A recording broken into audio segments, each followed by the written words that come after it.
ಸಚಿವರಿಗೆ ತಾವು ಮಾತಾಡಿದ್ರೆ ಅಣ್ಣವ್ರು ಮಾತಾಡಿದ್ರೆ ಇಮಿಡಿಯೇಟಾಗಿ ಘೋಷಣೆ ಮಾಡ್ಬೋದು, ಅದು ಇಮಿಡಿಯೇಟಾಗಿ ಸಕ್ಸಸ್ ಆಗ್ತದೆ. ಬಟ್ ನಾವು ಇವಾಗ ಇದು ಒಯ್ದು ಮೋಕ್ಷ ಮಾಡೋದು ನಮಗೆ ಯಾರೂ ರೆಸ್ಪಾನ್ಸ್ ಕೊಡಲ್ಲ.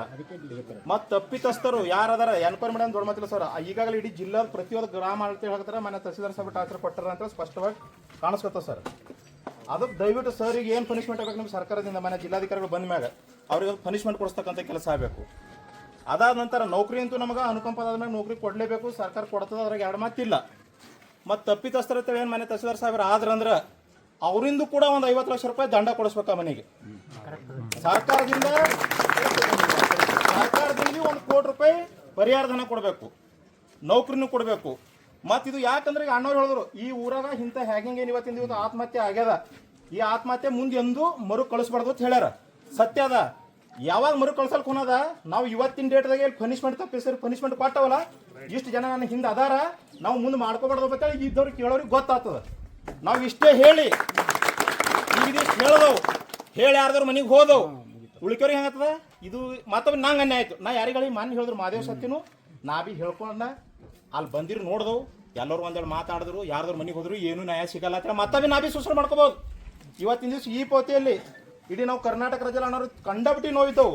ಈ ಪೋತಿ ರೈತನೂ ಹೊಲ ರೈತ ಮಾಡ್ಕೋಬೇಕು, ನಾವು ಅವ್ರಿಗೆ ಮಾಹಿತಿ ಕೊಡಬೇಕು, ಸಜೆಷನ್ ಮಾಡ್ಬೇಕು. ನೋಡ್ರಪ್ಪ ನಿಮ್ಮ ಹೊಲ ಅದ ದಯವಿಟ್ಟು ಮಾಡ್ಕೊಡ್ರಿ, ನಾವು ಸಹಕಾರ ಮಾಡ್ತೀವಿ ಅಂತ ಹೇಳ್ತೀವಿ.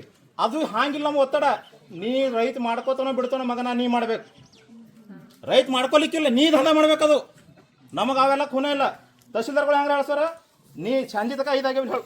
ನಮಗೊಂದು ಪೋಸ್ಟ್ ಮ್ಯಾನ್ ಇದು ತಿಳ್ಕೊಂಡ್ರ LIC ಏಜೆಂಟ್ ದಿನ 5 ಕೊಟ್ಟರೆ ನೀನು ಟಾರ್ಗೆಟ್ ನೀನು ಸ್ಯಾಲ್ರಿ ಅಂದಂಗೆ. ಇದು ನಾವು ತಲಾಟಿಗಳು ಏನು ಬೇ ನೌಕರಿ ಮಾಡತ್ತೀವಿ, ಯಾವುದೂ ಒಂದು ನ್ಯಾಯಬದ್ಧವಾಗಲಿ ಕೆಲಸನೇ ಇಲ್ಲ. ಒತ್ತಡ ನಿಜವಾಗ್ಲೂ ಹೇಳ್ತೀವಿ.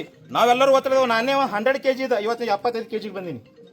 ನಾವು ಸಾಯವ್ರೆ ನಿಜವಾಗ್ಲು. ಮತ್ತು ಮಾದೇವ್ನ ಒಂದು ತಿಂಗಳು ನಾನೇ ಟ್ರೈನಿಂಗ್ ಕೊಟ್ಟಿನಿ, ಬ್ರದರ್ ನೀವು ಎಂದು ಇಂಥ ನೋವು ಅನುಭವಿಸ್ಬಾರ್ದು, ಇಂಥವ್ರು ಗಟ್ಟಿಯಾಗಿರುತ್ತೆ, ಭಾಳ ಒಂದು ಸ್ಟ್ರಾಂಗ್ ಬದುಕಿನ ಬರೋದಾಗ ನಾವು ಹೇಳಿಕೆ ಕೊಟ್ಟಿದ್ದೀವಿ. ಬಟ್ ದುರಾದೃಷ್ಟ ಅವ್ರು ಇನ್ನೋಸೆಂಟ್ ಮನುಷ್ಯ ಅಣ್ಣವ್ರು ಅಂದಂಗೆ ಬೈ ಮಿಸ್ಟೇಕ್ ಆಗ್ಯದ. ಅದಕ್ಕೆ ದಯವಿಟ್ಟು ಅಣ್ಣಾಜಿ ಈ ಮೋಕ್ಷ ಆಗುತ್ತಾ ಮುಂಚೆ ಮೊನ್ನೆ ಜಿಲ್ಲಾಧಿಕಾರಿಗಳು ಬಂದು, ಮೊನ್ನೆ SP ಸರು ಮತ್ತು ಮೇಲಾಗಿ ಅಣ್ಣವ್ರು ಸಾಮಾಜಿಕ ಕಳಕಳಿ ಇದ್ದವರು ಶರಣ ಸಲ್ಗಾರ್ ಅಣ್ಣವ್ರು ನಾವು ಮಾರ್ನಿಂಗ್ 9 ಗಂಟೆ ಅವ್ರಿಗೆ ಕಾಲ್ ಮಾಡಿದ್ದೆ. ಬಟ್ ಅಣ್ಣವ್ರು ಶೆಡ್ಯೂಲ್ ಬಿಜಿ ಇತ್ತು, ಎತ್ತಲಿಲ್ಲ. ಸೊ ಇಮಿಡಿಯೇಟ್ ಇದು ಎನ್ಕ್ವೈರಿ ಏನು ಲೇಟ್ ಆಗಂತದ್ದು ದೊಡ್ಡ ಮಾತಲ್ಲ.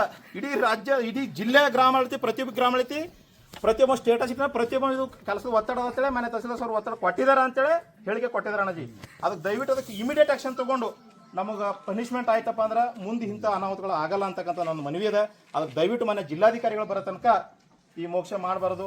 ಅದಕ್ಕೆ ಈ ಸದ್ಯದಲ್ಲಿಯೇ ಏನು ಪರಿಹಾರ ಘೋಷಣೆ ಆಗಬೇಕು. ಯಾಕೆ ಇಲ್ಲಿವರೆಗೆ ಸಾಕಷ್ಟು ಗ್ರಾಮಗಳು ಇಡೀ ಕರ್ನಾಟಕ ರಾಜ್ಯದಲ್ಲಿ 1 ವರ್ಷದಾಗ 50ಕ್ಕಿಂತ ಹೆಚ್ಚಿಗೆ ತಲಾಟಿ ಸತ್ತೀವಿ. Not a only for Madev. 1 ವರ್ಷದಾಗ 50ಕ್ಕಿಂತ ಹೆಚ್ಚಿಗೆ ಗ್ರಾಮ ಆಡಳಿತ ತಲಾಟಿಗಳು ನಾವು ಮರಣ ಹೊಂದಿದ್ದೀವಿ. ಸೊ ಮತ್ತೆ ಎಲ್ಲರೂ ಏಜ್ ರಿಟೇ ಸಣ್ಣ ಪರ್ಸನ್ ಎಲ್ಲರೂ 40, 25, 30 ಇಷ್ಟೇ ಏಜಿನವರೇ ಸತ್ತೀವಿ. ಸೊ ಅದಕ್ಕಾಗಿ ಈ ಸದ್ಯದಲ್ಲಿ ಪರಿಹಾರ ಏನಪ್ಪ ಅಂದ್ರೆ ಘೋಷಣೆ ಆಗ್ತಕ್ಕಂಥ ಕೆಲಸ ಮಾನ್ಯ ಸಚಿವ ನಮ್ಮದು ಅಣ್ಣವ್ರು ಮಾಡ್ಬೇಕು ಶಾಸಕರ ನನ್ನೊಂದು ಆಶೆ ಅದ. ಅದಕ್ಕೆ ಸರ್ಕಾರ